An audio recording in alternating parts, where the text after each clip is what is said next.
Francis était un être singulier. Il n'était pas plus intelligent qu'un autre, ni plus idiot d'ailleurs. Non, sa particularité résidait ailleurs. Son oisiveté et sa paresse n'avaient d'égal que sa passion pour le vice et les basses besognes. D'ailleurs, l'on aurait pu aisément le comparer au plus somnolent des bradipes. Un jour, lors d'une chaude matinée, la femme de Francis fit comme à l'accoutumée, part à son mari de son mécontentement. Elle en avait assez d'entretenir une maison en décrépitude pour un poids mort qui ne lui apportait rien. Elle enviait les amis qu'elle avait pour habitude de fréquenter. Il faut dire que ces dernières ne se gênaient pas pour proférer diverses moqueries à son encontre. Elle aspirait à autre chose et le fit gravement savoir à son mari. Ce dernier savait que cette fois-ci, il lui fallait agir.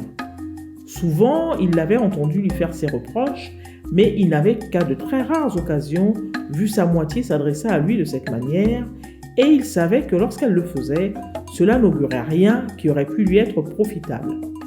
Il s'empressa alors de rassurer son épouse. Il avait, lui dit-il, une solution.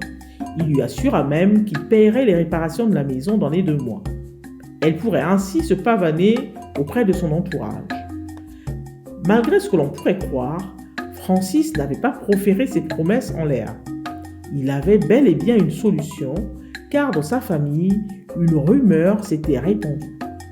Il aurait un parent qui, nonobstant sa grande intelligence, était d'une naïveté indéfectible, quasiment religieuse. Il était, paraît-il, toujours prêt à faire affaire avec les membres de sa famille, même s'il avait déjà été plusieurs fois floué par ces derniers dans le passé. Il n'en démordait pas, il n'en démordra sûrement jamais. Francis avait en tête d'en profiter, comme beaucoup avant lui. Ce n'était pas une tâche des plus difficiles. Il suffisait de savoir lui parler. Ainsi, il se mit à converser avec son parent. D'abord pour parler de tout et de rien, mettant en avant à la moindre occasion le fait qu'ils étaient liés par le sang et qu'il éprouvait un grand respect pour lui, qui était son aîné. Puis, très vite, il se mit à lui parler d'un obscur projet. « Une scierie, lui dit-il. Je possède une scierie. Et je suis spécialiste de la découpe du bois. C'est ainsi que je gagne ma vie. Je me débrouille comme je peux pour subvenir aux besoins de ma famille. Je me donne beaucoup de mal. Mais grâce à cela, la qualité de mon travail commence à être reconnue. » Sentant qu'il avait capté l'attention de son interlocuteur, il poursuivit. « J'ai reçu une proposition d'un client. Il me demande de produire 1000 planches de bois par jour. Néanmoins, seul et avec mon petit matériel de fortune, je n'y parviendrai pas.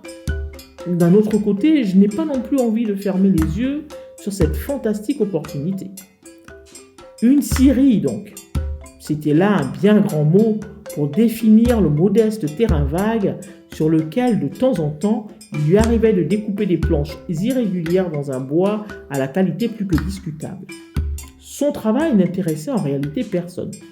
Mais les meilleurs mensonges sont ceux qui se basent sur un soupçon de vérité. Francis connaissait cet adage mieux que quiconque, et il avait minutieusement semé des graines dans son récit pour susciter la réaction escomptée chez son aîné. Comme il l'avait prévu, il n'en fallut pas plus pour enthousiasmer le grand, comme on le surnommait. Il s'empressa de lui proposer son aide. Il voyait là le moyen d'enfin concrétiser un projet d'envergure avec un membre de sa famille. Ne pouvant pas être sur place, il envoyait des sommes d'argent considérables.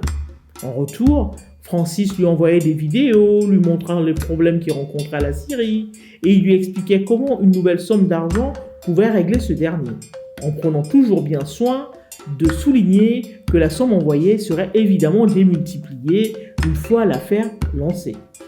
De son côté, le grand voyait son nouveau partenaire d'affaires comme quelqu'un de confiance, et avait donc juste le sentiment d'investir. En permettant à la scierie de grandir et de se développer, il ouvrait, d'après lui, la voie non seulement à son enrichissement, mais également à celui de sa famille. Tout le monde serait gagnant.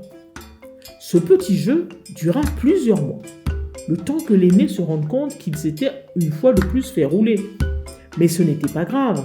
Francis eut tout de même le temps de réparer l'enchevêtrement de planches, de tôles et de clous rouillés qu'il considérait comme étant son habitation.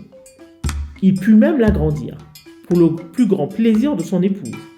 Francis s'en amusait clairement, auprès de quiconque pouvait bien l'entendre. Il n'avait, disait-il, jamais rencontré personne d'aussi ingénu. Au milieu du salon, qu'il avait récemment retapé, assis dans son vieux fauteuil en cuir rouge, usé par la terre battue, il était retourné à l'état d'oisiveté qui l'a toujours caractérisé.